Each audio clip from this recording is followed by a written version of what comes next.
New Relight opticals and computerised I clinic. हमारे यहाँ Sarojini hospital के आई स्पेशलिस्ट डॉक्टर अवेलेबल। अपनी आंखों का मुफ्त मुआयना करवाइए। जी हाँ, sun glasses 99 onward, any number glasses from 250।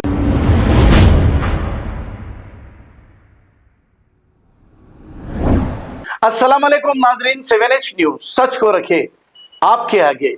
नाजरीन, आपने देखा हमारे शहर हैदराबाद में भी कई तालाबों को बंद करके कब्जा किया गया। हाल ही में रेवंत रेड्डी का बुलडोजर आकर फेज 5 में सारे मकानात को तोड़ दिया। ऐसा ही एक वाकया तेलुगु फिल्म एक्टर नागार्जुना के एन कन्वेंशन को परसों तोड़ दिया गया। अब आपने देखा यूपी में योगी का बुलडोजर चल रहा है, लेकिन वहां पर गलत तरीके से बुलडोजर चल रहा है।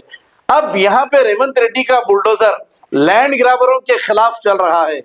अगर ये लैंड ग्रैबरों के खिलाफ है तो बहुत अच्छी बात है, और झूठे चोर जमीनात को बेचकर खाने वालों के खिलाफ ये चल रहा है तो बहुत अच्छी बात है।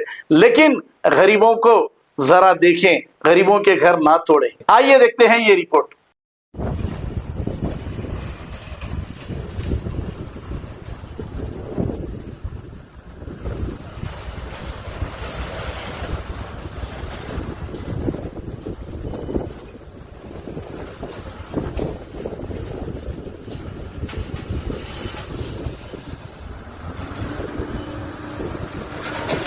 New Relight opticals and computerised I clinic. हमारे यहाँ सरोजनी हॉस्पिटल के आई स्पेशलिस्ट डॉक्टर अवेलेबल। अपनी आंखों का मुफ्त मुआयना करवाइए। जी हाँ, sun glasses 99 onward, any number glasses from 250 onward, contact lenses any colour ₹99 onward. जो हजरात 60 साल की उम्र से ज्यादा है, हज और उम्रा जाना चाहते हैं, उनके लिए बिल्कुल free number glasses, free home delivery और free eye checkup. New Relight Optical, Talab Katta, main road, opposite to Baba Bahauddin Dargah. Mobile 9848392127। खबर है शहर की, खबर है गाँव की, खबर है सारी दुनिया की। 7H न्यूज पसंद आए तो लाइक कीजिए, शेयर कीजिए और सब्सक्राइब करना ना भूले। 7H news.